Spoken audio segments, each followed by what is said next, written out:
સૌને નમસ્તે. Test track YouTube ચેનલમાં આપ સૌનું સ્વાગત છે. ટેસ્ટ ટ્રેક યુટ્યુબ ચેનલ ઉપર આજથી આપણે સામાન્ય વિજ્ઞાનની લેક્ચર અથવા તો શ્રેણી એક ચાલુ કરીએ છીએ. સામાન્ય વિજ્ઞાન વિષય એક એવો છે કે જે દરેક સ્પર્ધાત્મક પરીક્ષાની અંદર વધતા ઓછા પ્રમાણમાં પૂછાતો હોય છે. આ લેક્ચર સિરીઝની અંદર આપણે ધોરણ 5 થી ધોરણ 12 સુધીની વિજ્ઞાનના તમામ જે ટોપિક છે, જે કન્ટેન્ટ આવે છે એ કન્ટેન્ટને આપણે કવર કરવાનો પ્રયત્ન કરીશું. તો આ સિરીઝમાં આપ સૌનું ફરીથી સ્વાગત કરીએ છીએ અને સામાન્ય વિજ્ઞાનના પ્રથમ સેશનની અંદર આપણે આપણું જે શરીર છે એ આપણા શરીરના તંત્રો વિશે અભ્યાસ કરીશું. એમાં પાચન તંત્ર એ આજનો ટોપિક છે. આપણે સૌ જાણીએ છીએ કે મનુષ્ય શરીર એ કુદરતનો એક બનાવેલો એક અદ્ભુત શરીર છે અને આ શરીરની અંદર અનેક તંત્રો કાર્ય કરી રહ્યા છે.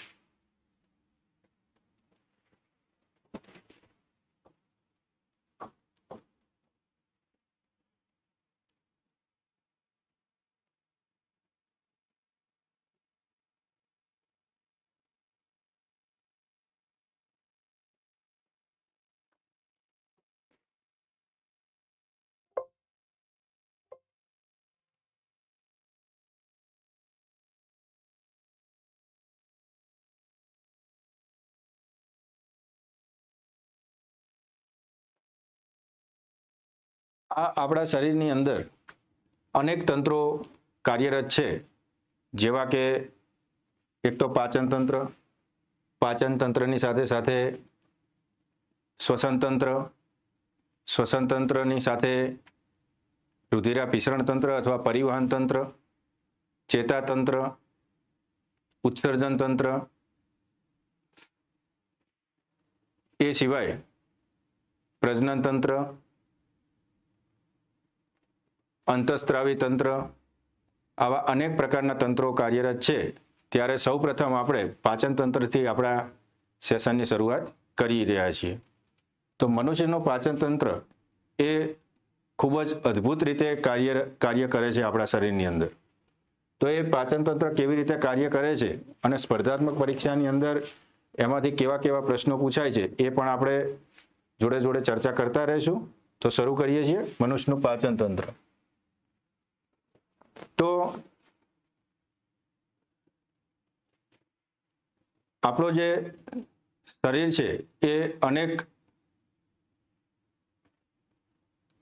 અનેક કોષોનું બનેલું છે. કોષ એ શું છે? તો કોષ એ એક આપણા શરીરનો રચનાત્મક અને ક્રિયાત્મક એકમ છે. એટલે પરીક્ષાની અંદર એવું પૂછાય છે ઘણીવાર કે શરીરનો રચનાત્મક અને ક્રિયાત્મક એકમ કયો? તો એ કોષ છે. એક સરખું કાર્ય અને સંરચના ધરાવતા કોષો ભેગા મળી અને પેશીની રચના કરે છે. એક સરખી રચના અને કાર્ય ધરાવતી પેશીઓ ભેગી મળી અને અવયવની રચના કરે છે. અને અવયવ એ અવયવ અથવા અંગ કહેવાય છે.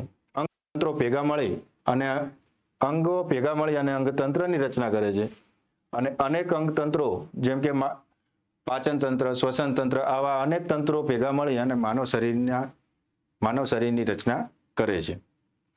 તો એવું કહી શકાય કે માનવ શરીરનો જે પાયાનો એકમ છે એ કોષ છે. આ કોષ વિશે પણ આપણે ડિટેલની અંદર અભ્યાસ કરીશું. અત્યારે આપણે એટલું સમજી લઈએ કે જેમ કોઈ ઇમારત હોય છે અને એ ઇમારતના પાયાની અંદર આપણે જાણીએ છીએ કે અલગ અલગ ઓરડાઓ હોય છે. એ ઓરડાઓ એ દિવાલોથી બનતા હોય છે. એ દિવાલોના પાયાની અંદર જે મેઇન હોય છે એ ઈંટ હોય છે. તો ઈંટો ભેગી મળી અને દિવાલો બનાવે છે. દિવાલો ભેગી મળી રૂમ, ઓરડા અને મકાન બનાવે છે. એ રીતે આ જે માનવ શરીર છે એ માનવ શરીરનો આ પાયાનો જે એકમ છે એ કોષ છે. આ કોષ એ આપણા શરીરનો રચનાત્મક અને ક્રિયાત્મક એકમ તરીકે કામ કરે છે.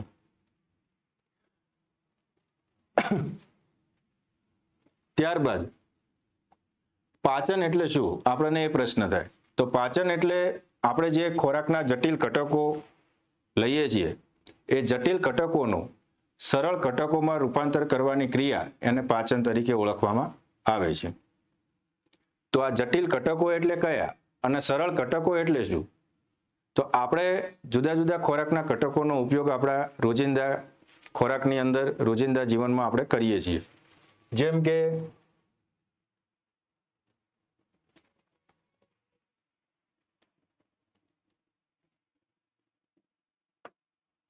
કાર્બોદિત, ચરબી,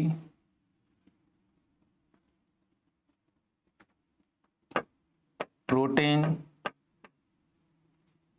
ખનિજ ક્ષાર, વિટામિન્સ અને પાણી, આ બધા જટિલ ઘટકો છે. કાર્બોદિત, ચરબી, પ્રોટીન, ખનિજ ક્ષાર, વિટામિન્સ, આ બધા. તો કાર્બોદિત એ એનું સીધું આપણું શરીર શોષણ કરી શકતું નથી. તો આ કાર્બોદિતનું રૂપાંતર ગ્લુકોઝ જેવા સરળ અણુઓની અંદર, ચરબી, દાખલા તરીકે આપણે તેલ, ઘી કે આવા તૈલી પદાર્થો જે ખાતા હોય એમાંથી ચરબી મળે છે. કાર્બોદિત છે એ આપણા ધાન્ય પદાર્થોની અંદરથી મળે છે. તો કાર્બોદિતમાંથી ગ્લુકોઝ જેવા સરળ અણુમાં એનું રૂપાંતર કરવું. ચરબી એ જે જટિલ ઘટક છે એનું રૂપાંતરણ ફેટી એસિડ અને ગ્લિસરોલ, આ આપણને સાંભળવામાં જટિલ, એ ફેટી એસિડ અને ગ્લિસરોલ છે, ગ્લુકોઝ છે, એ સરળ અણુઓ છે. પણ આપણે રોજિંદા જીવનમાં આવા ઘટકોનું નામ સાંભળેલું છે. એટલે કાર્બોદિત, પ્રોટીન, તો એનું રૂપાંતરણ એમિનો એસિડની અંદર. આવા જે જટિલ ઘટકો છે એ જટિલ ઘટકોનું રૂપાંતરણ સરળ ઘટકોની અંદર કરવાની ક્રિયા એને આપણે પાચન તરીકે ઓળખીએ છીએ. એ જ રીતે ખનિજ ક્ષાર અને વિટામિન્સનું પણ, વિટામિન્સ તો આપણા શરીરની અંદર અમુક સીધા જ ઉપયોગમાં લેવાય છે. એ જ રીતે ખનિજ ક્ષારનું પણ એવું જ છે. પણ આ જે જટિલ ઘટકો છે એનું પાચન થવું ખૂબ જરૂરી છે. તો આ પાચન ક્રિયા જે છે એ પાચન ક્રિયા અલગ અલગ 5 તબક્કાની અંદર થતી હોય છે. એ 5 તબક્કાની અંદર સૌથી પહેલા આપણે ખોરાકનું અંતઃગ્રહણ કરીએ છીએ. અંતઃગ્રહણ એટલે કે ખોરાકને અંદર ગ્રહણ કરવાની ક્રિયા. એ ખોરાક અંતઃગ્રહણ થાય એટલે આપણું શરીર ઓટોમેટિક એનું પાચન શરૂ કરી દે છે. ખોરાક જેવો મોંની અંદર આપણે મૂકીએ છીએ ત્યારથી જ એના પાચનની શરૂઆત થઈ જાય છે. ખોરાક અંતઃગ્રહણ થયા પછી પાચન થઈ અને સરળ ઘટકોમાં રૂપાંતર થઈ જાય ત્યારબાદ એનું અવશોષણ થાય છે. અવશોષણ એટલે કે આપણા કોષો દ્વારા એને શોષવાની ક્રિયા. અવશોષણ થયા પછી સ્વાંગીકરણની ક્રિયા થાય છે. સ્વાંગીકરણ એટલે એ કોષો જેને શોષણ કર્યું એ શોષાયેલા જે ઘટકો છે એમાંથી નવા કોષો ઉત્પન્ન થવાની ક્રિયા. આપણે જાણીએ છીએ કે આપણા શરીરની અંદર કોષો વિઘટન અને કોષોનું નિર્માણ થવાની ક્રિયા સતત ચાલતી હોય છે. એવું કહેવાય છે કે 21 દિવસમાં આપણા શરીરના તમામ કોષો નવા બની જતા હોય છે. તો આ કોષોના નાશ પામવાના અને નવા કોષોનું સર્જન થવાની ક્રિયા એ આ પાચન થાય અને સ્વાંગીકરણ થાય, અવશોષણ થઈને સ્વાંગીકરણ થાય તો એના કારણે જ આપણે કરી શકતા હોઈએ છીએ. અને સ્વાંગીકરણ કર્યા બાદ જે વધારાનો કચરો છે આપણા શરીરની અંદર, કોઈ પણ કોષ કોઈ પણ કાર્ય કરે એટલે એની અંદર જે વધારાનો કચરો ઉત્પન્ન થાય એ વધારાના કચરાને શરીરની બહાર આપણે નિકાલ કરવો ખૂબ જરૂરી હોય છે. જેમ ફેક્ટરીની અંદર કોઈ વસ્તુ બનતી હોય તો એની અંદરથી જે વધારાનો કચરો હોય એને ફેક્ટરીની બહાર નિકાલ કરવો જરૂરી છે. એમ આપણા શરીરની અંદર પણ જે આપણે ખોરાક લીધો એનું પાચન થયા પછી જે વધારાનો કચરો છે એને શરીરની બહાર નિકાલ કરવાની ક્રિયા એને ઉત્સર્જન તરીકે ઓળખવામાં આવે છે. એટલે આ રીતે ખોરાક ગ્રહણની ક્રિયા, ખોરાક ગ્રહણ કરવા માટે જે પાચનની ક્રિયા છે એ પાચનની ક્રિયા 5 તબક્કાની અંદર થતી હોય છે. અંતઃગ્રહણ, પાચન, અવશોષણ, સ્વાંગીકરણ અને ઉત્સર્જન, એમ 5 તબક્કાની અંદર પાચન થતું હોય છે. હવે મનુષ્યનું પાચન તંત્ર છે, એ મનુષ્યનું પાચન તંત્ર એ મુખ્ય અંગો અને સહાયક ગ્રંથિઓમાંથી બનતું હોય છે.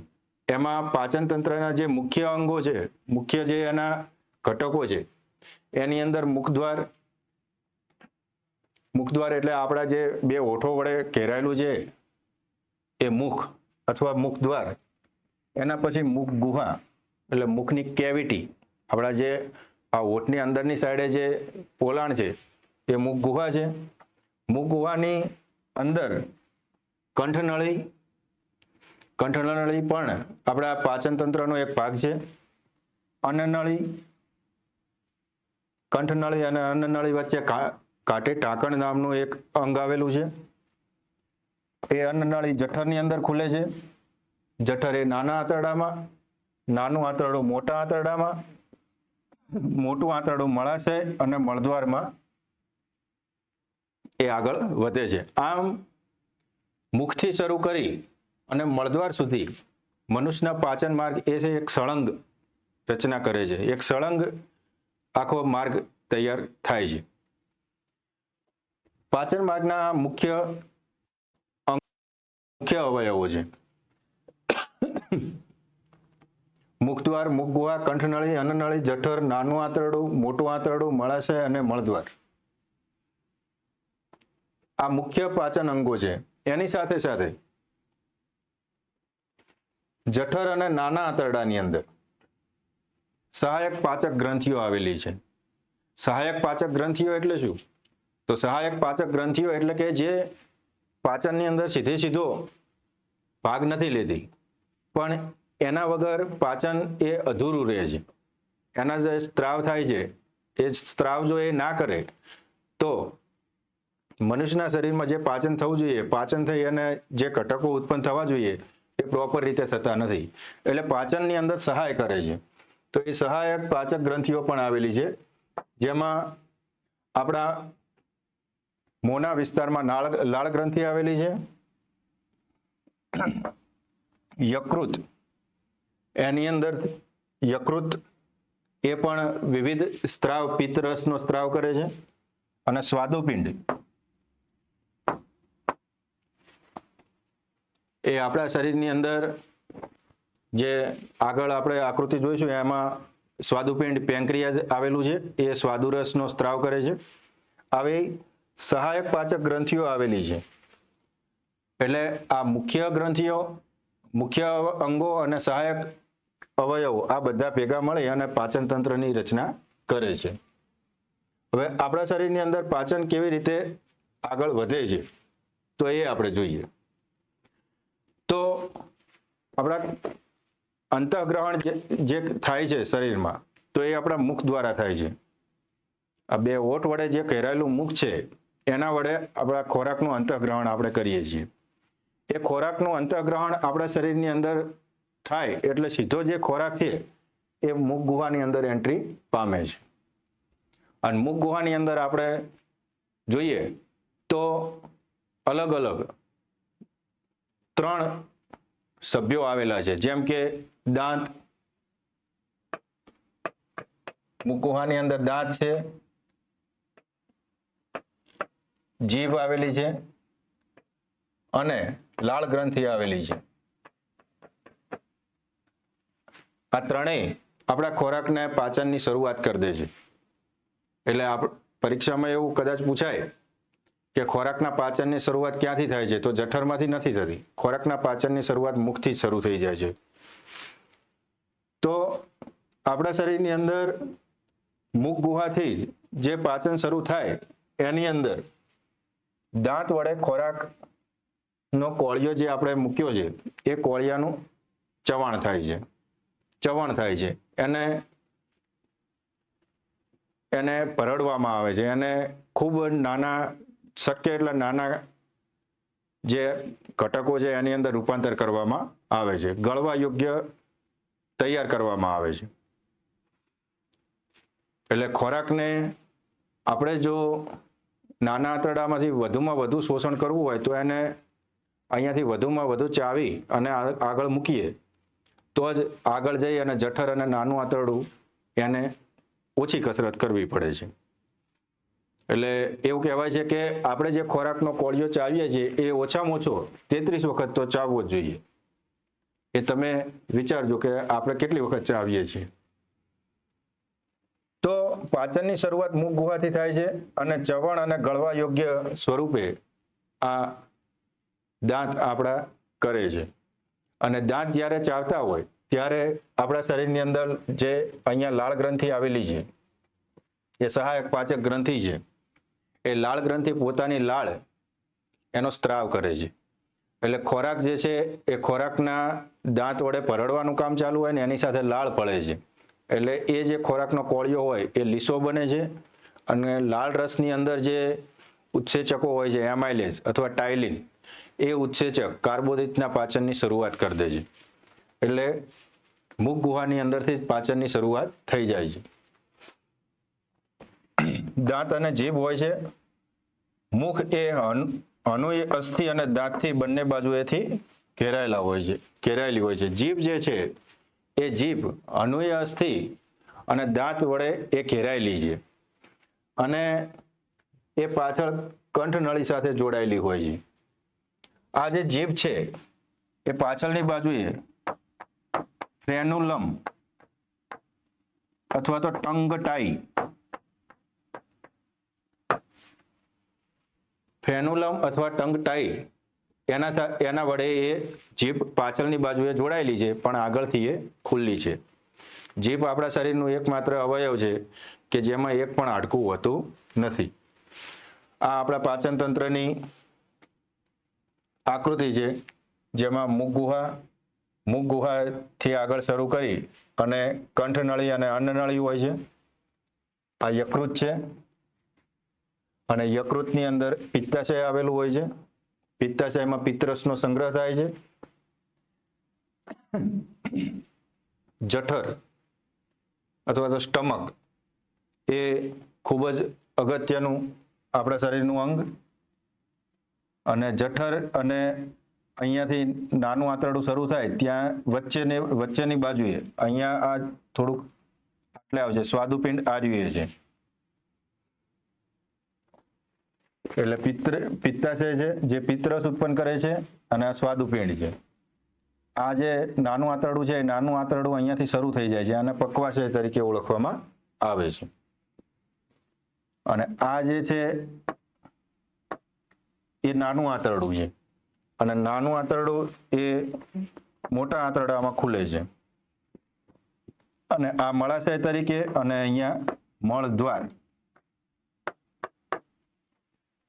મળદ્વાર દ્વારા આ આખો સળંગ મનુષ્યનો જે પાચન માર્ગ છે એ મુખથી શરૂ થઈ અને મળદ્વાર સુધી સળંગ એક રચના સળંગ માર્ગ બનાવે છે.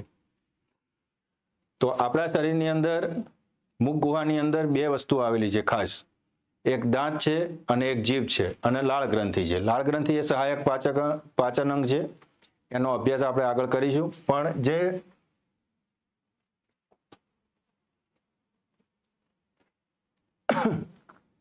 દાંત અને જીભ એના વિશે પણ જોઈએ. પણ એ પહેલા મુખ ગુહાની અંદર જે લાળ રસ છે એ લાળ રસ એની અંદર ટાયલિન ઉત્સેચક આવેલો હોય છે. એટલે લાળ રસીય એમાઇલેજ અને એ કાર્બોહાઈડ્રેટ એટલે કે સ્ટાર્ચ એના પાચનની શરૂઆત કરી દે છે. એટલે કાર્બોદિતનું પાચન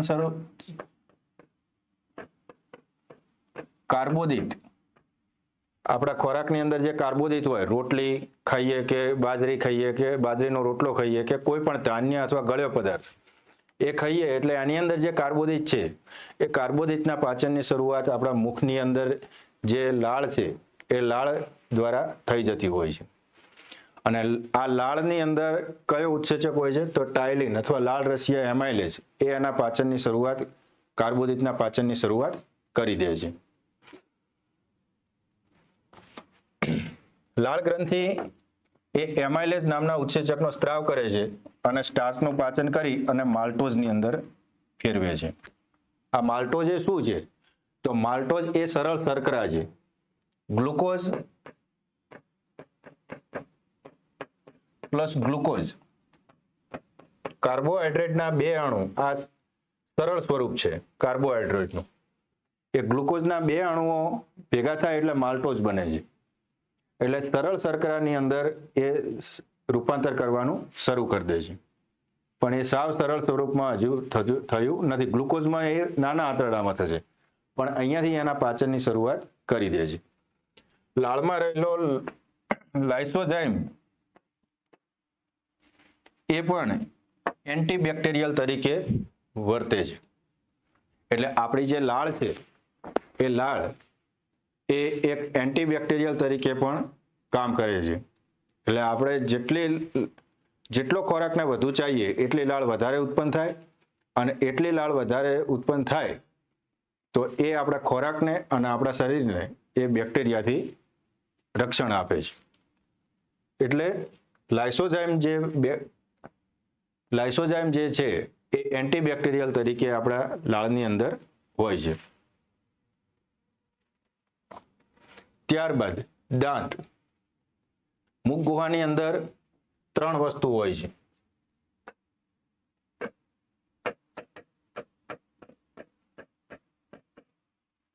એક લાળ ગ્રંથિ, દાંત અને જીભ. તો લાળ ગ્રંથિ એ લાળ ઉત્પન્ન કરે છે. લાળ રસિયા એમાઇલેઝ હોય છે.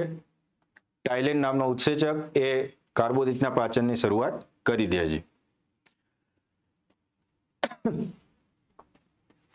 મુખ ગુહાની અંદર બીજી જે રચના આવેલી છે એ છે દાંત.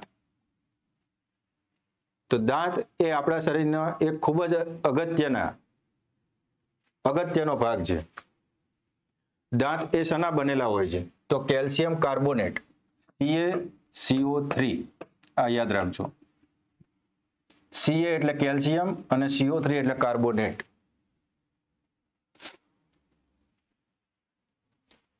કેલ્શિયમ કાર્બોનેટ અને ફોસ્ફરસ P4 અથવા P. કેલ્શિયમ કાર્બોનેટ એ સખત પદાર્થ છે, અને સખત પદાર્થના અને ફોસ્ફરસના બનેલા હોય છે. એકલા દાંત નહીં, આપણા શરીરના હાડકાં પણ કેલ્શિયમ કાર્બોનેટ અને ફોસ્ફરસના બનેલા હોય છે. અને આ કેલ્શિયમ કાર્બોનેટની સાથે સાથે એક કેલ્શિયમ કાર્બોનેટના બનેલા હોય છે. અને જે આપણા દાંત છે એ દંત મજ્જા ગુહાની અંદર એ ખૂંપેલા હોય છે, અને એ તંતુ ઘટક પેશી ધરાવતા હોય છે. પેશીઓના અલગ અલગ પ્રકાર છે. એમાં તંતુ ઘટક પેશી એ એક પ્રકારની સંયોજક પેશી છે.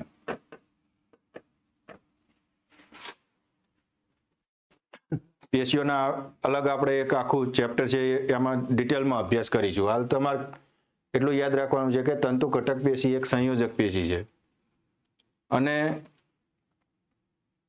આ તંતુ ઘટક પેશીની અંદર આ આપણા દાંત જે છે એ દાંત ખૂંપેલા હોય છે. રુધિરવાહિનીઓ અંદર હોય છે અને ચેતાઓ પણ ધરાવે છે. એટલે આપણને જ્યારે દુખાવો થાય એ ચેતાઓ દ્વારા આપણને ખબર પડે છે કે સડો થયો છે કે આપણને દુખાય છે. દાંતનું જે સૌથી બહારનું પડ છે એ મજબૂત ઇનેમલનું બનેલું હોય છે. આ ઇનેમલ એ ખૂબ જ સખત પદાર્થ છે, અને એ દાંતની અંદર ઉપયોગ થયેલો હોય છે. ઇનેમલ એ આમ નિષ્ક્રિય કોષોથી બનેલો છે. મતલબ કે ત્યાં કોઈ ચેતા હોતી નથી, પણ એ જ્યાં ખૂંપેલો હોય છે ત્યાં રુધિરવાહિનીઓ અને ચેતાઓ ધરાવે છે. એટલે આપણને દુખાવાની ખબર ત્યાંથી પડે છે. એટલે જો ઇનેમલનું પડ દૂર થાય, આ ઇનેમલનું પડ એ સૌથી બહારનું પડ છે દાંતનું, તો એ નવું બનતું નથી. આપણે આગળ વાત કરી કે આપણું શરીર એ અનેક કોષોનું બનેલું છે, અને 21 દિવસમાં બધા જ કોષો નવા બની જાય છે. પણ આ દાંત કંઈ નવા બનતા નથી, કારણ કે એની અંદર કોષો નથી અને નિષ્ક્રિય છે, એટલે કે એનું નવું સર્જન થતું નથી. એટલે દાંતને સાચવવા જરૂરી છે. એટલે દાંત જે છે એ જડબાની અંદર અસ્થિના ખાડામાં ખૂંપેલા હોય છે. અને આવી જે વ્યવસ્થા છે એને કૂપદંતી વ્યવસ્થા કહેવામાં આવે છે. અને આપણે જાણીએ છીએ કે દાંત બે પ્રકારના હોય છે. બાળક જ્યારે જન્મે એટલે થોડાક સમય પછી એના દાંત આવવાના શરૂ થાય છે, અને બધા દાંત આવી જાય પછી એ દાંત બધા પડી જાય છે. એટલે આવા દાંત જે છે એને હંગામી દાંત અથવા દુધિયા દાંત કહેવાય છે. આવા દાંતની સંખ્યા કેટલી હોય? તો એ 20 હોય છે. ઉપલા જડબામાં 10 અને નીચલા જડબામાં 10. આવી 20ની સંખ્યામાં દુધિયા દાંત બાળકની અંદર હોય છે. અને આ બાળકની અંદર જે 20 દાંત છે, દુધિયા દાંત, એ સમયાંતરે પડી જાય છે, એક પછી એક પડી જાય છે, અને એની જગ્યાએ નવા દાંત આવે છે. નવા દાંત એ કાયમી દાંત કહેવાય છે, અથવા તો પુખ્ત દાંત કહેવાય છે. આ દાંત પડી જાય પછી નવા આવતા નથી. એટલે એની સંખ્યા કેટલી હોય છે? 32 હોય છે. 16 + 16, 32ની સંખ્યામાં નવા દાંત અથવા કાયમી દાંત આવતા હોય છે. અને આ કાયમી દાંત એ જીવન પર્યંત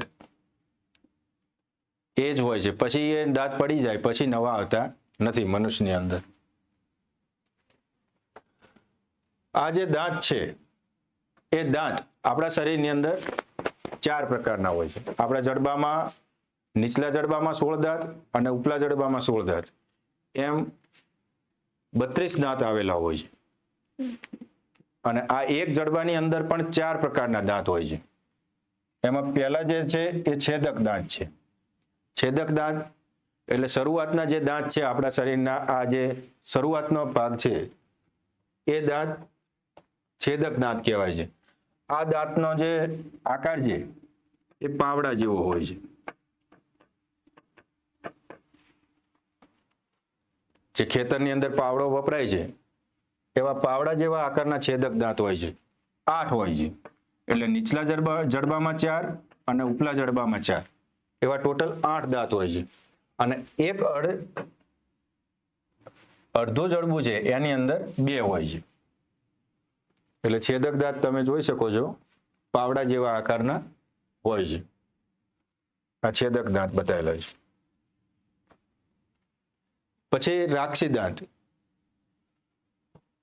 તો આપણા શરીરની અંદર 4 રાક્ષી દાંત આવેલા હોય છે. 2 ઉપલા જડબામાં અને 2 નીચલા જડબામાં. જે છેદક દાંત છે 4, એની બંને બાજુએ એક એક એવા રાક્ષી દાંત, એક આ બાજુ એક આ બાજુ ઉપલા જડબામાં, અને નીચલા જડબામાં પણ એક આ બાજુ અને એક આ બાજુ, એમ ટોટલ 4 રાક્ષી દાંત આવેલા હોય છે. અહીંયા તમે જોઈ શકો છો આ રાક્ષી દાંત છે. અને આ રાક્ષી દાંત તમે જુઓ કે આગળથી આમ અણીદાર છે. એનો આકાર પાવડા જેવો છે નહીં. એટલે તમે પૌરાણિક સિરિયલો જોઈ છે તો એમાં આપણે જોઈએ છીએ કે જે રાક્ષસો છે એમના રાક્ષી દાંત આમ લાંબા બતાવેલા હોય છે. એટલે રાક્ષી દાંત એ રીતે 4ની સંખ્યામાં આવેલા હોય છે. રાક્ષી દાંત, છેદક દાંત જે છે એ છેદક દાંતનો ઉપયોગ કાપવા માટે, જેમ કે સફરજન હોય તો સફરજન તમે છેદક દાંત વડે જ ખાઓ છો, બરાબર? તો કાપવા માટે છેદક દાંતનો ઉપયોગ થાય છે. રાક્ષી દાંત જે છે એને ચીરવા માટે ઉપયોગ થાય છે.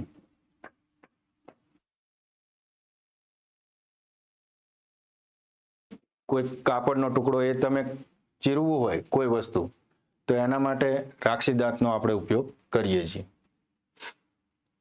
ત્યારબાદ અગ્રદાઢ. અગ્રદાઢ પણ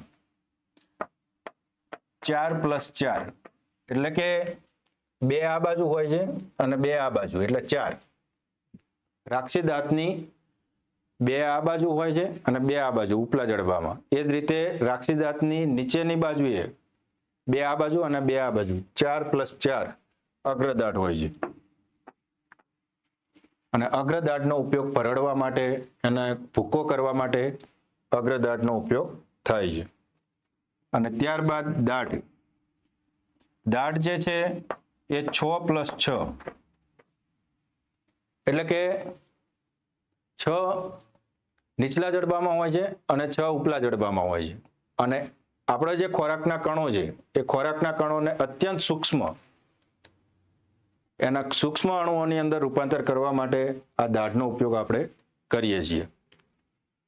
આ જે દાઢ છે એ દાઢ 3 આ બાજુ હોય છે અને 3 આ બાજુ હોય છે. આ એક અર્ધ જડબાની અંદર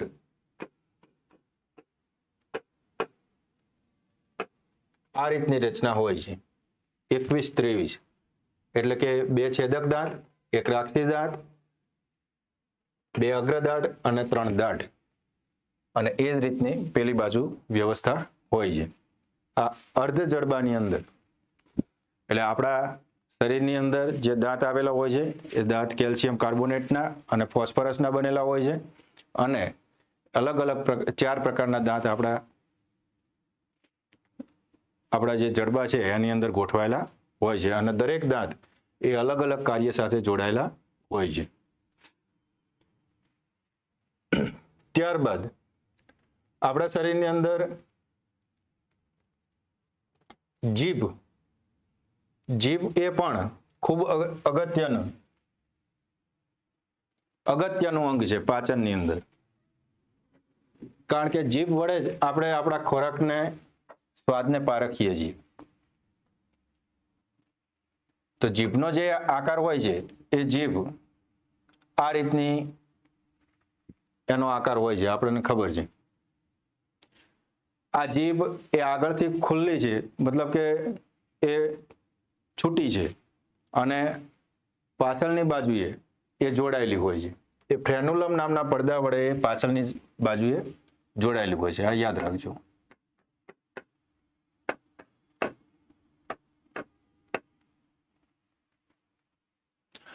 આ જીભ ઉપર અનેક સ્વાદાંકુરો આવેલા હોય છે.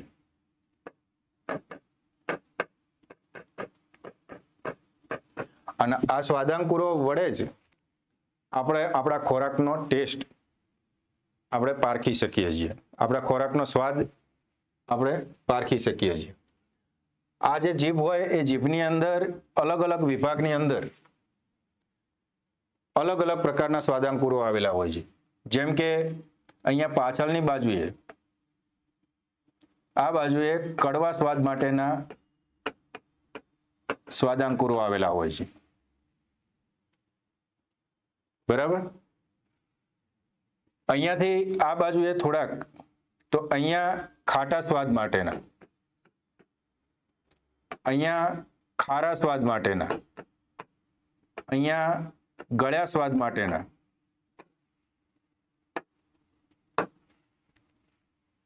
આવા અલગ અલગ સ્વાદ માટેના સ્વાદાંકુરો આપણા જીભની અંદર આવેલા હોય છે. એ જ રીતે આ બાજુ પણ. એનો મતલબ એવો થયો કે કોઈ પણ જે ગળી વસ્તુ હોય એને તમે અહીંયા અડાડો તો એ વધારે ગળી લાગે, અને કડવી વસ્તુને તમે આપણે એટલે જ ગોળી અહીંયા મૂકીએ એટલે વધારે કડવી લાગે. પણ કોઈ તીખી વસ્તુ હોય પછી અહીંયા અડાડો કે એ ગળી ના લાગે. પણ એ સ્વાદાંકુર એનો સ્વાદ જે છે એને ગળ્યો હોય તો વધારે ગળ્યો આપણને બતાવે છે. એટલે મતલબ કે સ્વાદની પરખ કરવાની અંદર આ સ્વાદાંકુરો આપણને ઉપયોગી થાય છે. એટલે આપણો જે ખોરાક છે એ ખોરાક મુખ દ્વારા એનું અંતઃગ્રહણ થયું. મુખ ગુહાની અંદર ખોરાક છે એ મુખ ગુહાની અંદર દાંત, જીભ અને લાળ ગ્રંથિઓ દ્વારા એના ઉપર ક્રિયા થઈ, અને આ જે ખોરાકનો કોળિયો છે એ હવે કંઠનળી અને અન્નનળી દ્વારા એ આપણા શરીરની અંદર આગળ વધે છે. તો એ આગળ જાય એ જઠરની અંદર જાય છે. પણ એ જઠરની અંદર જાય એ પહેલા એ કંઠનળી અને અન્નનળી આ બંનેના સંપર્કમાંથી આગળ વધે છે. કંઠનળી અને અન્નનળી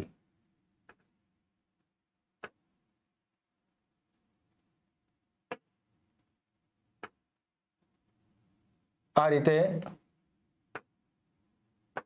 જોડાયેલા હોય છે અને આ કંઠનળી અને અન્નનળીને અલગ કરતો એક પડદો આવેલો હોય છે, એને કહેવાય છે કાંટી ટાંકણ.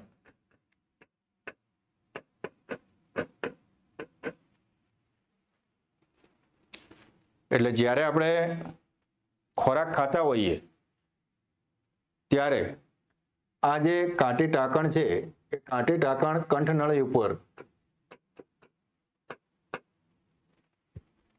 જ્યારે આપણે ખોરાકનો કોળિયો ચાવતા હોઈએ અથવા તો ઉતારતા હોઈએ, ગળતા હોઈએ, તો એ કંઠનળી ઉપર કાંટી ટાંકણ આવી જાય છે અને અન્નનળીનો માર્ગ ખુલ્લો કરે છે.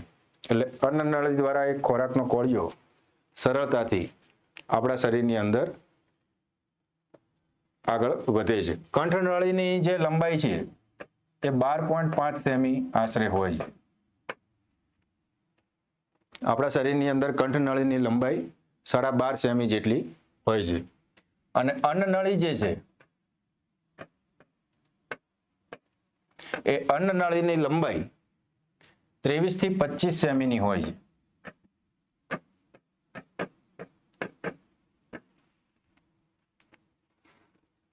અને આ અન્નનળી અને કંઠનળીને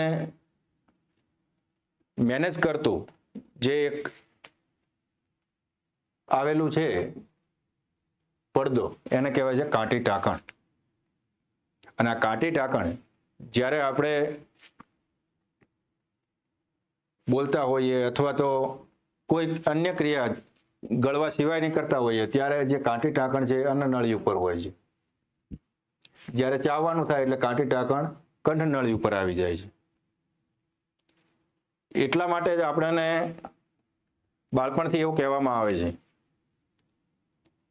કે જમતી વખતે આપણે બોલવું જોઈએ નહીં, કારણ કે કાંટી ટાંકણ એનું કાર્ય મેનેજ કરવામાં પછી ભૂલી જાય છે. ઝડપથી જમતા હોઈએ અને બોલવાનું ચાલુ હોય તો એ કાંટી ટાંકણ કંઠનળી ઉપર રહેવું, અન્નનળી ઉપર, કંઠનળી ઉપર, એમ કરતા પછી જે ખોરાકના કણો છે એ કંઠનળીની અંદર જતા રહે છે, પછી છીંક દ્વારા એ નાકમાંથી પછી બહાર આવતા હોય છે. આપણને આવો અનુભવ થયેલો છે. એટલા માટે આપણને કહેવામાં આવે છે કે જમતા જમતા મૌન રહી અને આપણે આપણું ખોરાક ગ્રહણ કરવો જોઈએ. હવે જે કંઠનળી અને અન્નનળી દ્વારા ખોરાકનો કોળિયો છે એ ક્યાં આવે છે? જઠરની અંદર. આપણા શરીરનો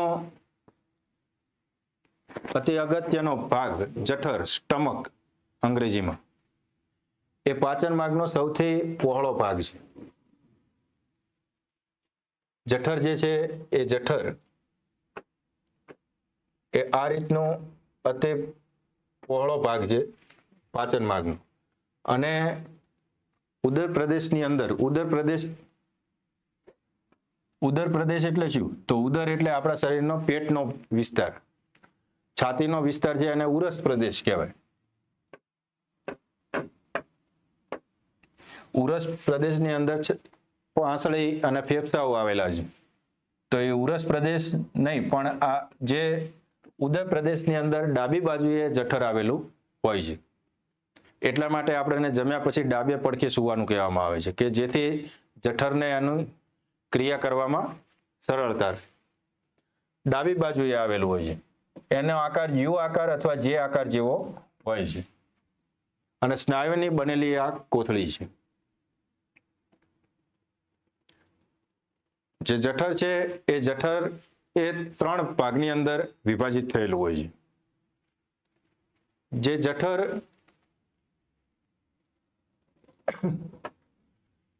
એનો શરૂઆતનો જે ભાગ છે એ હૃદયગામી ભાગ જે અન્નનળીમાંથી ખુલે છે.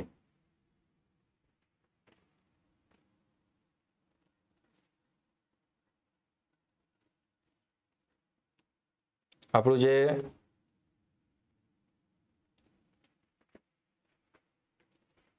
અન્નનળીમાંથી જઠરની અંદર ભાગ ખુલે છે એમાં આર્યો જે હૃદયગામી ભાગ કહેવાય છે. અને આ અન્નનળીમાંથી જઠરમાં જે ભાગ ખુલે છે એ ત્યાં એક વાલ્વ આવેલો હોય છે અને આ વાલ્વ એ કાર્ડિયાક વાલ્વ તરીકે ઓળખાય છે. આ યાદ રાખજો, કાર્ડિયાક વાલ્વ અથવા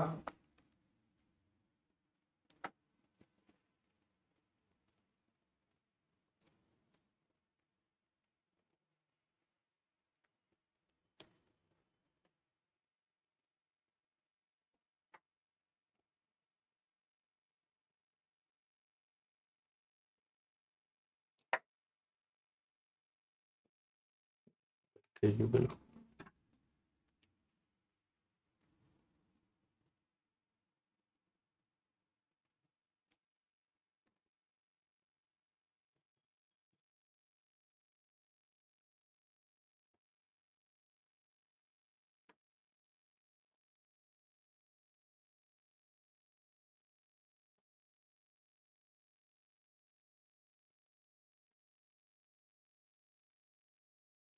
તો અન્નનળીમાંથી જઠર એ એનો જે ઉપરી ભાગ છે એ ઉપરી ભાગ એ હૃદયગામી ભાગ તરીકે ઓળખાય છે. અને અન્નનળી અને જઠર એ બંનેને જોડતો એક વાલ્વ આવેલો હોય છે. એ વાલ્વનું નામ છે, અહીંયા લખું છું, આ યાદ રાખજો, અન્નનળી અને જઠર એને જોડતો જે વાલ્વ છે એને કાર્ડિયાક વાલ્વ તરીકે ઓળખવામાં આવે છે. એને હાર્દિક વાલ્વ તરીકે પણ ઓળખવામાં આવે છે. એટલે હૃદયગામી ભાગ, એના બાદનો જે છે એ ઉપરી ભાગ જઠરનો અને નીચેનો ભાગ છે એ નીચેનો ભાગ જે આંતરડાની અંદર ખુલે છે એને નિજઠર તરીકે ઓળખવામાં આવે છે. એટલે આ રીતે જઠર એ 3 ભાગની અંદર વહેંચાયેલું હોય છે. ઉપરનો ભાગ જે છે એ હૃદયગામી ભાગ છે. અન્નનળી જે જઠરની અંદર ખુલે છે ત્યાં એક વાલ્વ આવેલો હોય છે, એ કાર્ડિયાક વાલ્વ તરીકે ઓળખાય છે. એના નીચેનો ભાગ ઉપરી જઠર અને એના નીચેનો ભાગ જે નાના આંતરડાને જોડે છે એ ભાગ એ નિજઠર તરીકે ઓળખાય છે. જઠર અને નાના આંતરડાને જોડતો પણ એક વાલ્વ આવેલો હોય છે અને પાયરોલિક વાલ્વ તરીકે ઓળખવામાં આવે છે. એટલે આ બીજો એક પ્રશ્ન અહીંયાથી બની શકે છે. જઠર નાના આંતરડા સાથે જે વાલ્વથી જોડાય છે તેને પાયરોલિક વાલ્વ અથવા તો મુદ્રિકા વાલ્વ તરીકે ઓળખવામાં આવે છે. જઠર એ 4 થી 5 કલાક સુધી આપણા ખોરાકનો સંગ્રહ કરે છે અને બરાબર એનું વલોવવાનું કામ એ કરે છે અને સાથે સાથે 4 થી 5 કલાક સુધી એનો સંગ્રહ કરી અને આપણા જઠરની અંદરથી અલગ અલગ 3 પ્રકારના એ સ્ત્રાવ ઉત્પન્ન કરે છે. તો આપણું જઠર એ કયા 3 સ્ત્રાવ ઉત્પન્ન કરે છે? તો એ જઠર રસ ઉત્પન્ન થાય છે એમાં મંદ HCl, શ્લેષ્મ અને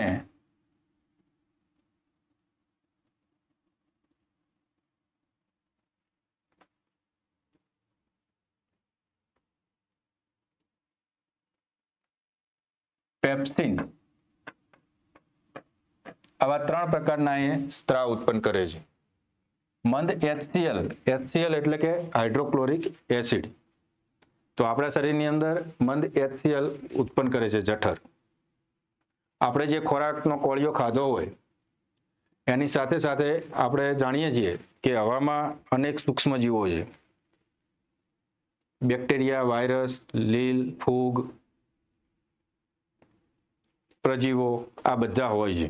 આપણે જોડે પાણી પીતા હોય કે અન્ય કોઈ પ્રવાહી લેતા હોઈએ તો એ બધાની સાથે જે બેક્ટેરિયા કે અન્ય જે સૂક્ષ્મજીવો ગયા છે, તો જઠરની અંદર આ મંદ HCl એ ઉત્પન્ન થઈ અને એ બેક્ટેરિયાનો નાશ કરે છે.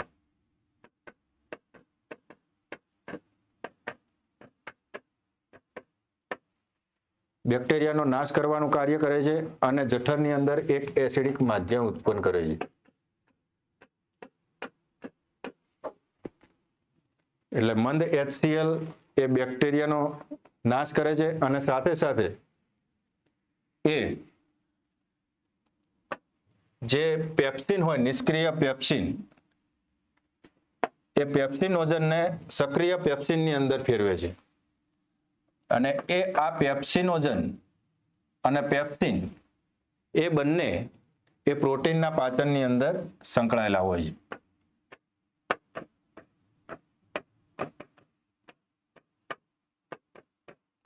નિષ્ક્રિય પેપ્સિનોજનને પેપ્સિનમાં ફેરવે છે અને આ પ્રોટીનના પાચનની શરૂઆત અહીંયાથી થાય છે.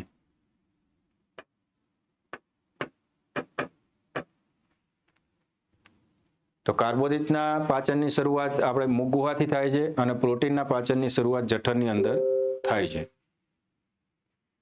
મંદ HCl એ એસિડિક માધ્યમ પૂરું પાડે છે અને બેક્ટેરિયાનો નાશ કરે છે. તો આ શ્લેષ્મા એ શું કાર્ય કરે છે?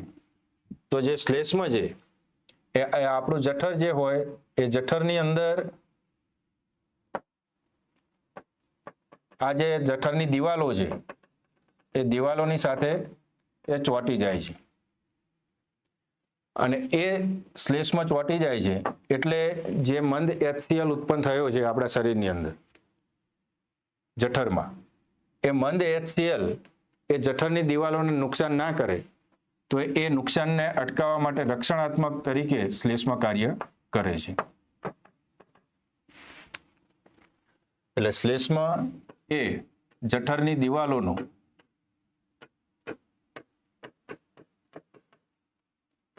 HCl થી રક્ષણ કરવાનું કાર્ય કરે છે. એટલે પેપ્સિનોજન અને HCl થી રક્ષણ કરવાનું કાર્ય શ્લેષ્મ કરે છે. આ રીતે આપણો જે ખોરાક છે એ ખોરાક અત્યારે એસિડિક માધ્યમમાં જઠરની અંદર એનું પાચન થાય છે. પણ આપણા શરીરની અંદર જો આપણે વધુ માત્રામાં ખોરાક અથવા ભારે ખોરાક ખાઈએ તો આપણા જઠરને વધુ HCl ઉત્પન્ન કરવાની જરૂર પડે. એનું પાચન કરવા માટે, એસિડિક બનાવવા માટે વધારે પ્રમાણમાં હાઇડ્રોક્લોરિક એસિડ બનાવવાની જરૂર પડે અને આ વધારે પ્રમાણમાં જે HCl ઉત્પન્ન થાય એને પછી શ્લેષ્મ જે થાય એ શ્લેષ્મ અહીંયા દિવાલોનું રક્ષણ એનું કરી શકતું નથી અને એના કારણે જે વધારાનો જે HCl ઉત્પન્ન થયો એ આપણી જઠરની દિવાલોને સ્પર્શ કરે છે, એને ટચ કરે છે અને એના કારણે આપણને પેટની અંદર દાહ અનુભવાય છે. એટલે જેને આપણે શું કહીએ છીએ? એસિડિટી તરીકે ઓળખીએ છીએ. એટલે આપણને પેટમાં બળતરા શરૂ થાય છે અને જેને આપણે એસિડિટી તરીકે ઓળખીએ છીએ. આ એસિડિટીનું નાશ કરવા માટે આપણે તરત જ પછી અલગ અલગ પદાર્થો જેવા કે એન્ટાસિડ પદાર્થો, એન્ટાસિડ પદાર્થ એટલે એન્ટી એસિડ, એન્ટાસિડ પદાર્થો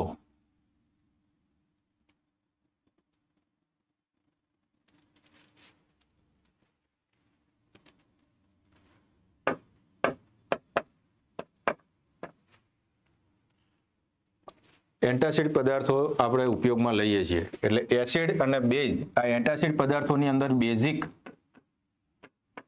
માધ્યમ હોય છે એટલે બેઝ હોય છે. એટલે આ એસિડ અને બેઝ બંને ભેગા થઈ અને ન્યુટ્રલ કરે છે, એટલે ક્ષાર ઉત્પન્ન કરે છે, ન્યુટ્રલ પદાર્થ છે અને પાણી ઉત્પન્ન થાય છે. એટલે આ રીતે એસિડિક માધ્યમને એને ન્યુટ્રલ કરવા માટે બેઝિક એન્ટાસિડ પદાર્થો લેવામાં આવે છે. આવા એન્ટાસિડ પદાર્થો તરીકે અલગ અલગ પદાર્થો વપરાય છે, જેમ કે milk of magnesia, sodium bicarbonate NaHCO3 એટલે સોડિયમ બાયકાર્બોનેટ.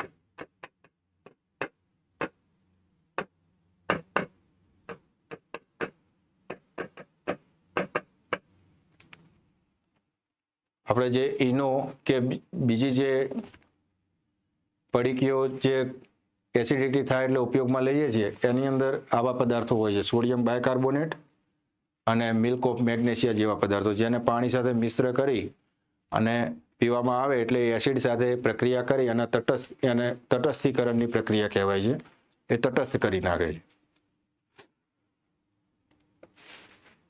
એટલે આ રીતે વધારે પડતો જો ખોરાક ખાવામાં આવે તો એસિડિટી અને એ એસિડિટીનું નિવારણ આ રીતે એન્ટાસિડ પદાર્થો દ્વારા થતું હોય છે.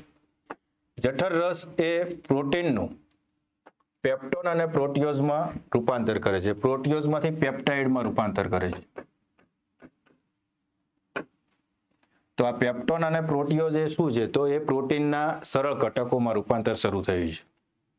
કારણ કે આપણે શરૂઆતમાં વાત કરી કે કાર્બોદિત, પ્રોટીન, ચરબી આ બધા જટિલ ઘટકો છે.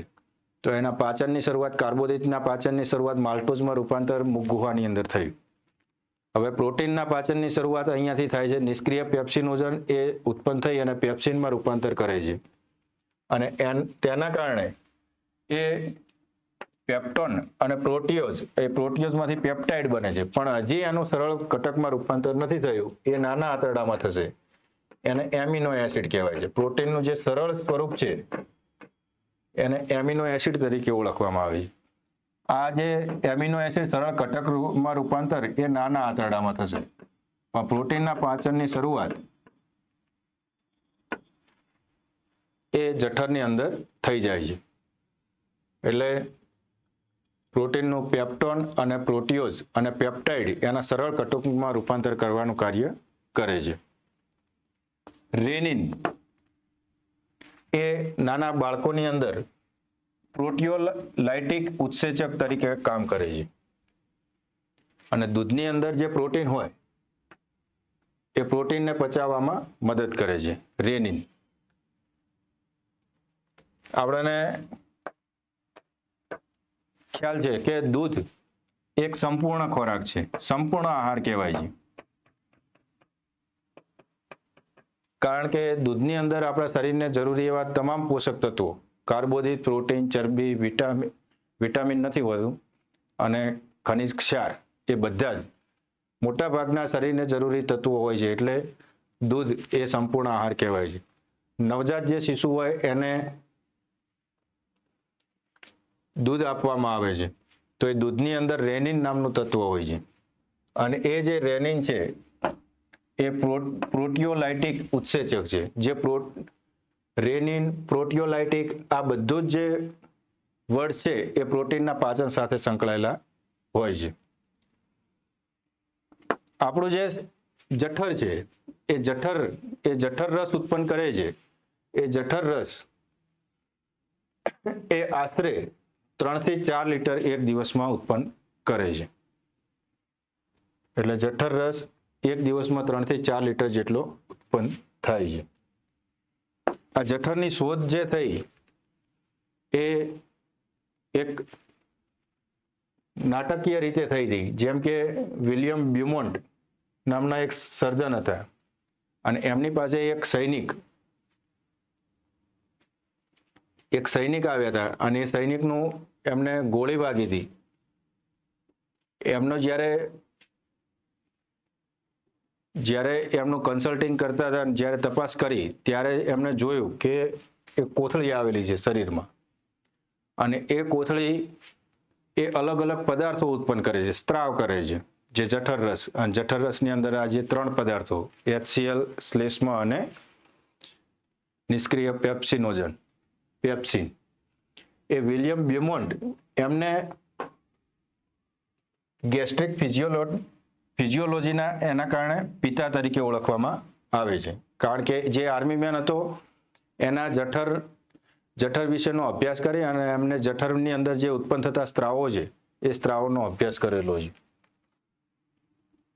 અને એમને પછી અભ્યાસના અંતે જણાવ્યું કે મંદ HCl એ પાચન ક્રિયાની અંદર અગત્યનો ભાગ ભજવે છે. મંદ HCl, શ્લેષ્મ અને પેપ્સિન. એટલે આ રીતે જઠરની અંદર જે એસિડિક માધ્યમ ધરાવતો આખો ખોરાકના કોળિયો છે એ એસિડિક માધ્યમ ધરાવતો હોય એનું અર્ધપાચન એ જઠરની અંદર થાય છે. આપણે જે કણ સ્વરૂપે કોળિયો આપણા શરીરની અંદર અંતઃગ્રહણ કર્યો હતો એ હવે મતલબ કે અર્ધ ઘન સ્વરૂપે જઠરની અંદર હોય છે. અને આ કોળિયો જે છે એ અત્યારે એસિડિક માધ્યમની અંદર છે. હવે આ એસિડિક માધ્યમમાંથી જે એસિડિક માધ્યમ ધરાવતો જે ખોરાકના કણો છે અથવા કોળિયો છે એ બધા જ પદાર્થો હવે જઠરમાંથી એ ક્યાં આવે છે? નાના આંતરડાની અંદર આવે છે. આ નાનું આંતરડું એની લંબાઈ આશરે 7.5 મીટર હોય છે. અલગ અલગ બુકોની અંદર અલગ અલગ એની લંબાઈ આપેલી હોય છે, 6.5 મીટર અલગ અલગ. પણ આપણે જે GCRTની બુક છે એની અંદર 7.5 મીટર લંબાઈ આપેલી છે. અને 7.5 મીટર એટલે લગભગ 21 થી 24 ફૂટ જેટલી થાય છે.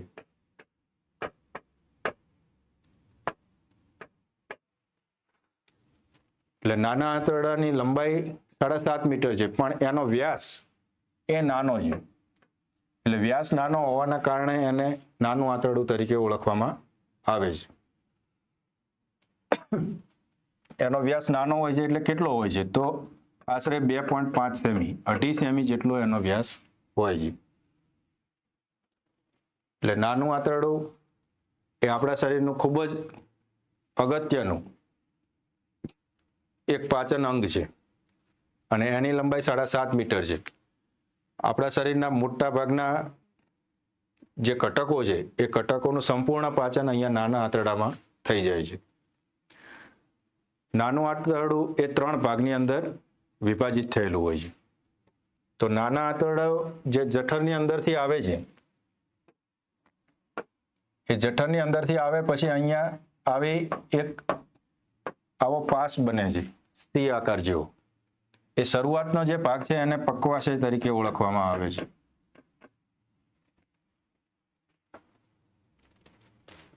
તો નાના આંતરડાનો શરૂઆતનો ભાગ એને પક્વાશય તરીકે ઓળખવામાં આવે છે, સી આકારનો હોય છે. એના પછી મધ્ય ભાગ એને મધ્યાંત્ર, જેની લંબાઈ આશરે 2 મીટર જેટલી હોય છે. અને નાના આંતરડાનો અંતિમ ભાગ એટલે કે શેષાંત્ર 4 મીટર જેટલી લંબાઈ ધરાવતો હોય છે. આ રીતે નાનું આંતરડું એ 3 ભાગની અંદર વિભાજિત થયેલું હોય છે: પક્વાશય, મધ્યાંત્ર અને શેષાંત્ર.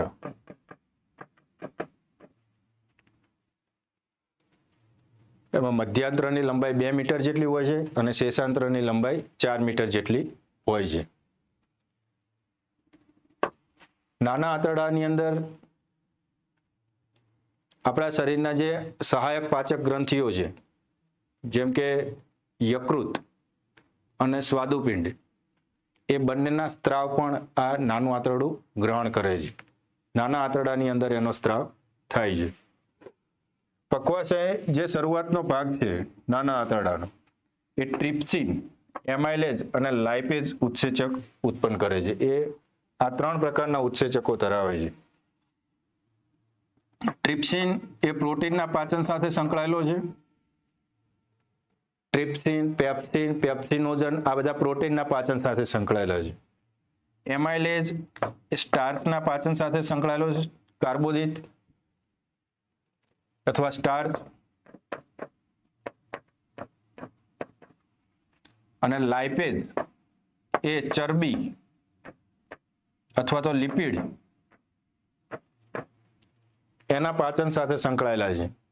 એટલે પક્વાશયની અંદરથી ટ્રિપ્સિન, એમાઇલેજ અને લાઇપેઝ ઉત્સેચક એ અનુક્રમે પ્રોટીન, કાર્બોદિત અથવા તો સ્ટાર્ચ અને ચરબી, લિપિડનું પાચન શરૂ પાચન કરવાનું એ શરૂ કરે છે અને પૂરું કરે છે. એટલે અહીંયા લખ્યું છે કે ટ્રિપ્સિન એ પ્રોટીનનું પાચન કરે છે અને લાઇપેઝ એ ચરબીનું પાચન કરે છે, જ્યારે એમાઇલેજ જે છે ઉત્સેચક એ કાર્બોદિતના પાચન સાથે સંકળાયેલો છે.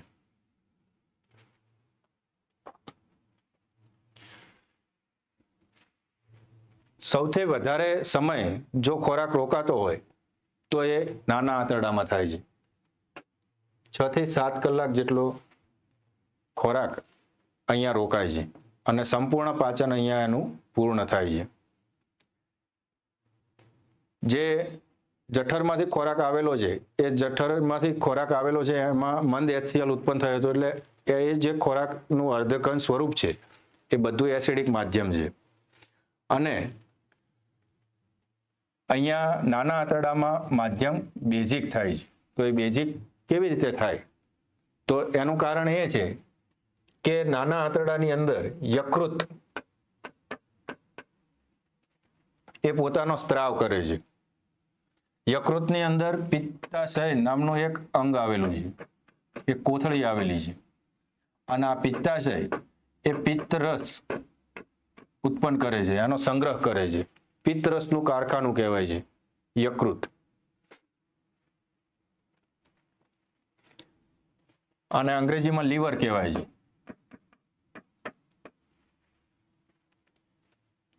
એટલે લીવરનો સોજો આપણે સામાન્ય રીતે સાંભળીએ છીએ તો યકૃત ઉપર સોજો આવે છે, અને કમળો તરીકે ઓળખવામાં જોન્ડિસ તરીકે.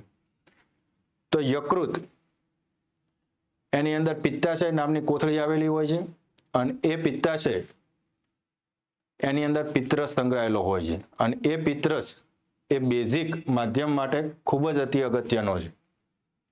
એટલે નાના આંતરડામાં સ્વાદુરસ, તો આ સ્વાદુરસ ક્યાંથી આવે છે? તો સ્વાદુપિંડમાંથી, પેન્ક્રિયાસ જેને ઓળખવામાં આવે છે. સ્વાદુરસ, પિત્તરસ, આ પિત્તરસ ક્યાંથી આવે છે? તો યકૃતમાંથી. યકૃતમાં રહેલું પિત્તાશય, પિત્તાશયની અંદર પિત્તરસ સંગ્રહાયેલો હોય છે, એને રિલીઝ કરવાનું કામ યકૃત કરે છે. અને આંત્રરસ, એ આંતરડું, નાનું આંતરડું પોતે આંત્રરસ ઉત્પન્ન કરે છે. એટલે આવા 3 પ્રકારના સ્ત્રાવ નાના આંતરડાની અંદર થાય છે. સ્વાદુરસ સ્વાદુપિંડમાંથી આવે છે, પિત્તરસ એ યકૃતમાંથી આવે છે, અને આંત્રરસ પોતાનો આંત્રરસ ઉત્પન્ન કરે છે. એટલે કાર્બોદિત, પ્રોટીન અને ચરબી, આ તમામ જે જટિલ ઘટકો છે એનું સંપૂર્ણ પાચન અહીંયા પૂરું કરે છે. તો પિત્તરસ જે છે એ પિત્તરસ એ ચરબીના જે મોટા ગોલકો હોય લિપિડના, એને નાના ગોલકોમાં રૂપાંતર કરવાનું કાર્ય કરે છે. અને આંત્રરસ એ પ્રોટીનનું એમિનો એસિડમાં રૂપાંતર કરે છે. એટલે અહીંયા આપણા જે જટિલ ઘટકો છે એનું સરળ ઘટકોમાં રૂપાંતર અહીંયા પૂર્ણ થાય છે. અને જટિલ જે કાર્બોદિત જે આપણે ખોરાકની અંદર રોટલી સ્વરૂપે કે ધાન્ય સ્વરૂપે કે ગળ્યા પદાર્થો સ્વરૂપે ગ્રહણ કર્યો હતો, અને તેનું મુખ ગુહાની અંદર ટાઇલિન એમાઇલેજ ઉત્સેચકે જે માલ્ટોઝની અંદર રૂપાંતર કર્યું હતું. માલ્ટોઝ એ 2 ગ્લુકોઝ ધરાવતો કાર્બોહાઈડ્રેટ છે. એક 2 ગ્લુકોઝ ધરાવતો કાર્બોહાઈડ્રેટનું સરળ ઘટકમાં રૂપાંતર અહીંયા થાય છે ગ્લુકોઝની અંદર. C6H12O6 એનું અણુસૂત્ર છે. તો આ ગ્લુકોઝ જેવા સરળ ઘટકની અંદર રૂપાંતર અહીંયા પૂરું થાય છે. અને ચરબીનું રૂપાંતર એ ફેટી એસિડ અને ગ્લિસરોલની અંદર થાય છે. તો અહીંયાથી પ્રશ્ન બની શકે એવા છે. કાર્બોદિતનો સરળ ઘટક એ માલ્ટોઝથી પણ સરળ ઘટક એ ગ્લુકોઝ છે. પ્રોટીન એનો સરળ ઘટક એ એમિનો એસિડ છે, અને ચરબી અથવા લિપિડ એનો સરળ ઘટક ફેટી એસિડ અને ગ્લિસરોલ છે, અને એનું સંપૂર્ણ પાચન અહીંયા પૂર્ણ થાય છે. એટલે આ રીતે નાના આંતરડાની અંદર આપણા જે ખોરાક છે એ ખોરાકનું પાચન પૂરું થાય છે. નાના આંતરડાની લંબાઈ એ મનુષ્યની અંદર 7.5 મીટર હોય છે, જ્યારે તૃણાહારી પ્રાણીઓ એટલે કે જે ફક્ત વનસ્પતિનો ખોરાક તરીકે ઉપયોગ કરે છે. એ વનસ્પતિનો ખોરાક તરીકે ઉપયોગ કરતા જે સજીવો છે, જેમ કે ગાય છે, હરણ છે, એવા જે પ્રાણીઓ છે કે જે ફક્ત વનસ્પતિનો ખોરાક તરીકે ઉપયોગ કરે છે. તો આ દરેક જે તૃણાહારી પ્રાણીઓ છે એની અંદર નાના આંતરડાની લંબાઈ સૌથી વધારે હોય છે. કેમ સૌથી વધારે હોતી હશે આમાં? તો એનું કારણ છે કે વનસ્પતિની અંદર સેલ્યુલોઝ નામનો ઘટક આવેલો હોય છે. સેલ્યુલોઝ એ પણ એક કાર્બોહાઈડ્રેટ છે, જટિલ છે, અને એ કાર્બોહાઈડ્રેટનું સરળ ઘટકમાં રૂપાંતર કરવા માટે નાના આંતરડાની લંબાઈ કુદરતે વધારે આપી છે. જ્યારે માંસાહારી પ્રાણીઓ જે છે, સિંહ, વાઘ, એવા જે માંસાહારી પ્રાણીઓ છે એમાં સૌથી ઓછી નાના આંતરડાની લંબાઈ હોય છે. તૃણાહારી પ્રાણીઓની અંદર સેલ્યુલોઝ તો આવેલો હોય છે, અને એના કારણે કુદરતે એની લંબાઈ, નાના આંતરડાની લંબાઈ પણ ખૂબ વધારે આપેલી છે. સાથે સાથે ગાય, ભેંસ, આવા જે તૃણાહારી પ્રાણીઓ છે એની અંદર એના જે સેલ્યુલોઝ છે એ સેલ્યુલોઝનું પાચન કરવા માટે એક અંગ આવેલું છે, એનું નામ છે અમાશય. આ અમાશય એ સેલ્યુલોઝના પાચન માટેના બેક્ટેરિયા ધરાવે છે, અને તેના કારણે આવા જે પ્રાણીઓ છે એને વાગોળનાર પ્રાણીઓ તરીકે ઓળખવામાં આવે છે. એટલે જ્યારે ગાય કે ભેંસ તમે જોયું હશે કે જ્યારે પણ એ ફ્રી બેઠી હોય ત્યારે એના મોઢા ઉપર ફીણ હોય છે, કારણ કે એના જે ગોલકો છે એ ગોલકોને ફરીથી એ મોંની અંદર લાવી અને એનું એ પાચન એને ચાવી વાગોળે છે, અને વાગોળી પછી એ અમાશયની અંદર મોકલે છે. એટલે અમાશય એ સેલ્યુલોઝના પાચન માટે એક વધારાના અંગ તરીકે આ તૃણાહારી પ્રાણીઓ, વાગોળનારા પ્રાણીઓની અંદર આવેલું હોય છે. અહીંયા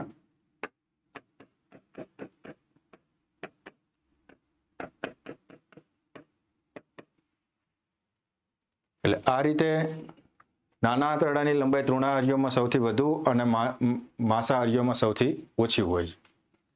માણસની અંદર જે નાનું આંતરડું અને મોટું આંતરડું જે જગ્યાએ જોડાય છે એ જગ્યાએ એક અન્ય વાલ્વ આવેલો હોય છે.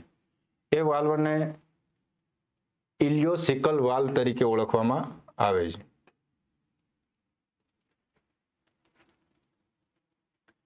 તો 3 પ્રકારના વાલ્વ છે. નાનો અન્નનળી અને જઠર એને જોડતો જે વાલ્વ છે એ કાર્ડિયાક વાલ્વ અથવા હાર્દિક વાલ્વ. જઠર અને નાના આંતરડાને જોડતો જે વાલ્વ છે પાયરોલિક વાલ્વ અથવા મુદ્રિકા વાલ્વ. અને નાનું આંતરડું અને મોટા આંતરડાને જોડતો વાલ્વ જે છે એ ઇલિયોસિકલ વાલ્વ આવેલો હોય છે, અને એના દ્વારા એ મોટા આંતરડા સાથે જોડાય છે. નાના આંતરડાની અંદર આંગળીઓ જેવા પ્રવર્ધો આવેલા હોય છે, અનેક રસાંકુરો આવેલા હોય છે, અને આ રસાંકુરો એ આપણા જે ખોરાક છે એ ખોરાકનું સંપૂર્ણ પાચન અહીંયા થઈ ગયું છે નાના આંતરડામાં. તો એ પાચન થયા પછી જે ગ્લુકોઝ, એમિનો એસિડ, જે ફેટી એસિડ અને ગ્લિસરોલ જે સરળ ઘટકોમાં રૂપાંતર થયું છે એનું શોષણ કરવાનું કાર્ય આપણા શરીરના કોષો એ રસાંકુરો દ્વારા કરે છે. અને આ રસાંકુરો એની સપાટી નજીક પાતળી અને નાની રુધિર કેશિકાઓનું જાળું બનાવે છે, અને આ પાચિત ખોરાક નાના આંતરડાની દિવાલમાંથી રુધિર વાહિનીઓમાં થઈ અને આપણા રુધિરની અંદર ભળે છે, અને આ જે ક્રિયા છે એને અભિશોષણ તરીકે ઓળખવામાં આવે છે. એટલે આપણા શરીરના આપણા પાચનના શરૂઆતનો તબક્કો હતો એ અંતઃગ્રહણ હતો. એનું પાચન થયું.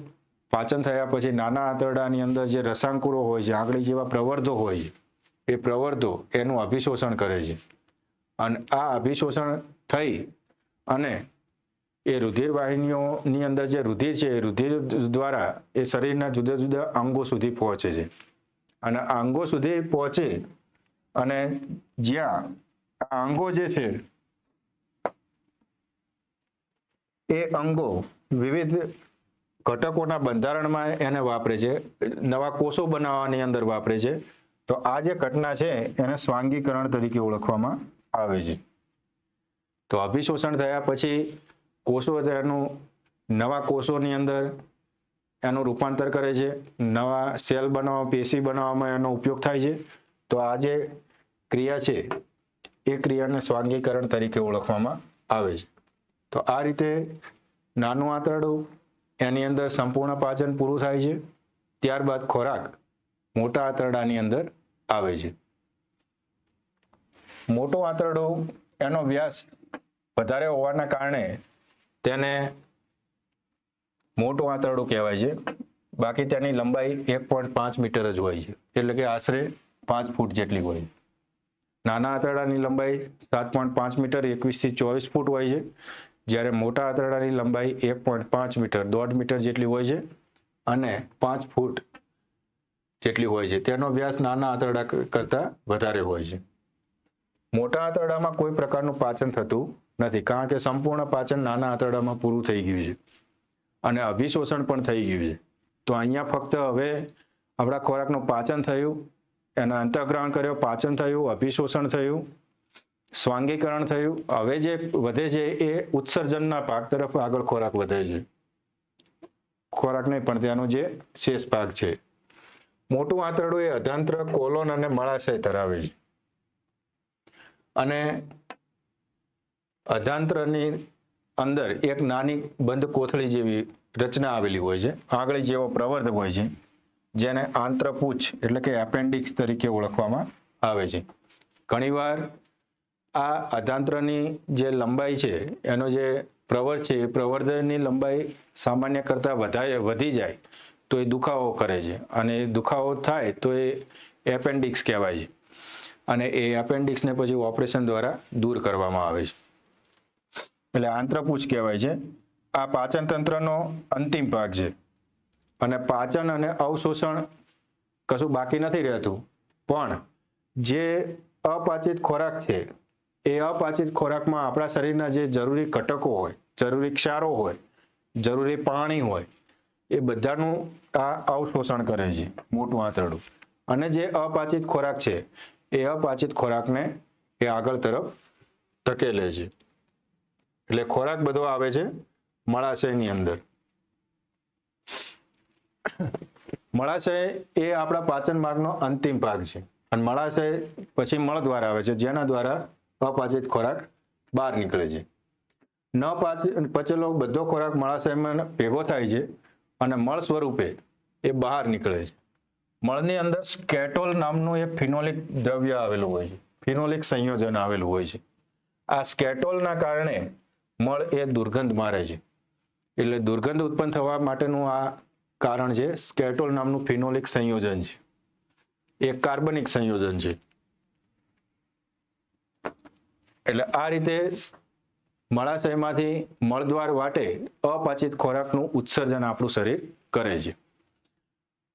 એટલે આ રીતે મુખથી શરૂ કરી અને મળદ્વાર સુધી આખો જે સળંગ પાચન માર્ગ છે એ પાચન માર્ગની કુલ લંબાઈ આશરે 9 મીટર જેટલી થાય છે, 33 ફૂટ જેટલી.